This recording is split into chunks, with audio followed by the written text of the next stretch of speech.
Okay, we are going over common do-it-yourself eyelash extensions, mistakes. You guys, I have made mistakes videos in the past. They do so well because they resonate with so many people, and you can literally go through my mistake videos and find out exactly what's going wrong with your do-it-yourself eyelash extensions from home. You guys, the do-it-yourself eyelash extension market has exploded. It's awesome, but I will tell you, it's kind of a mistake.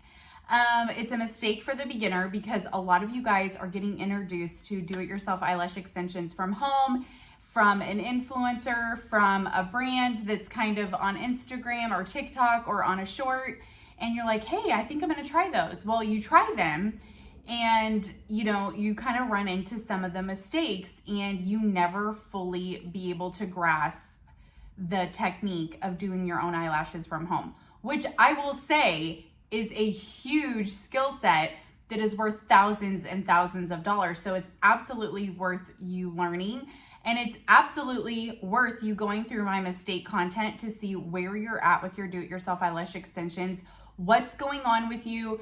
You guys, even if you're getting one part wrong or right and there's something else going wrong, please watch my mistake videos because I really hit every aspect of what could be going wrong, and you guys can just learn a ton. So make sure you watch till the end. Learning your mistakes totally changes the game, you guys. So I'm really excited for you.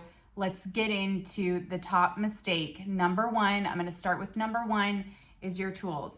You guys, you really need a tiny tool to really get into that tiny spot and be able to perfectly put that lash on. Very easy. The tinier the top is, the easier it's going to be to get the lash on. I know this seems pointy, so use caution when you're using it, but I'm just not kidding you. It just lays perfectly on there when you guys invest in the tiny tools. The next mistake that I want to get into that a lot of people are experiencing is mistakes with bonds. And I actually think I will be this week dropping a bond video just in itself to kind of help you guys out with your bonds and see what level of bond you're at. I will tell you right now, there's many different levels of do-it-yourself eyelash extension bonds. I always recommend this bond. I cannot pronounce this brand, so I'm going to hold it up to you. This is my beginner bond that I recommend to mostly anyone who's just trying out do-it-yourself eyelash extensions. I recommend them because it's incredibly dry, and the second that you place your lash on the lash bed, you guys, you will see on the side, literally the bond will grab the lash for you. If you are not experiencing when you bring your lash up to the bond and it is not hooking on, I will tell you right now, your bond is your mistake, especially if you're a beginner. You guys can move into these other bonds that are wetter and require more knowledge for you to be able to gauge whether that bond is good for you. This is the beginner bond, and the reason why I recommend it is it's very dry and your lash will pop on. One thing I will say about this bond that tons of you have bought on my channel, this is not going to give you the longest wear. So it's truly a beginner bond, and I just kind of want to give you guys a tip.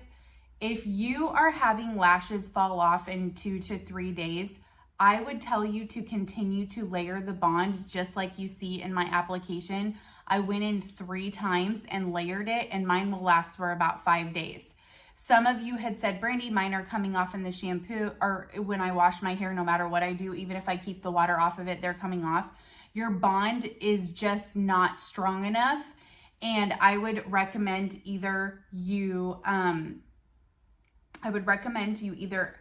apply more, so you do more layers, or I would recommend you go into bond number 2, which, let me see if I brought that up. Yes, I did.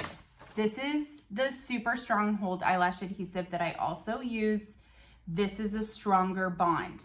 This is a level 2 or level 3 bond because it's wetter, and it also is harder to get off. So I don't always recommend this for people that are just starting out. They don't have all the bond removers. They don't have all the tools. This is very beginner friendly, and you're gonna get the lash on. And then I want you to practice and keep the lashes on and add more if you need to. And then you can move into some of the more advanced bonds. I hope that helped. Okay, Okay, so the next mistake that a lot of people make is the cleaning of the eyelashes, taking the eyelashes down. That's a very common beginner mistake because they don't realize that these bonds are not your average glue and you really need to be using an emulsifier. I still, to this day, after all the emulsifiers that I tried, I still use a Lashify's emulsifier lash remover. I've never found anything like it that truly goes in and breaks it up and takes everything off. If you're having any eyelash loss or any eyelash breakage, it is because you're not getting your lashes clean. So, and I just want to let you know, clean lashes also are going to affect the longevity of your next application. So please keep that in mind. If you're having longevity problems, just make sure your lashes are super clean. If you're having a really hard time taking the glue off of your eyelashes, you need a certain kind of cleaner. And the number one that I recommend is from Lashify. One thing else I want to say about a mistake during application that I think that I used to make, that I really want to kind of ask you guys, have you look at your application process, is if you're waiting to fuse. I personally, if I were you, I would wait to fuse, wait until everything is on, and then go into the eye that's already been applied and go in and fuse and do the lash curler like I do, and then go over to the other side. And that just really gives everything time to set up and have the lashes really bond to your original lash. Okay, my last mistake is, but it's the most controversial, and it's actually what I said last week was my number one mistake because I just have seen it over and over again. And not only that, I tried to put on 12s last week. 12s are still really hard to put on.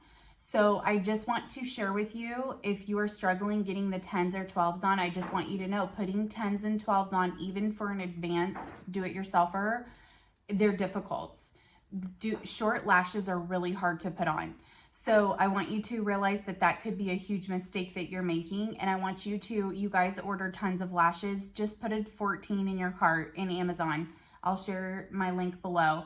And just trust me and try. I want you to try the feathers. They're super light. They're less dramatic than the Hollywoods. I wear Hollywoods, and I think Hollywoods have some, they're dramatic. I want you to try the feathers and do them in the 14s. I want you to at least try it, you guys. And then I want you to curl the lash like I do. I know you guys had said in the comments, I don't want to do that. I wear glasses. When you actually curl the lash, it will lift it off away from your glasses. I want you to at least try it because I really think the length of lashes is a huge mistake, along with another huge mistake is wearing the wrong brand. My dog joined us in the lash discussion. Okay, tons of you are starting off in the wrong brand. You guys, I have been sent lashes from every single brand except for Lashify. And Lashify has all these different reasons why they don't work with people, and that's completely understandable. But at the same time, I have tried every single brand, and let me tell you, when the bed of the lash is so big, it cannot possibly stay on. It cannot stay on my eyelashes. My eyelashes grow down, so like I had so much to overcome already. So I need a really thin lash that is basically weightless. And then I go in and curl it, and it stays curled all week because of the bond. So I want you to consider this, think it through. Let me know in the comments what you learned in this video and where you think you could be going wrong. I really want to hear from you guys of what's still going wrong with your lash game.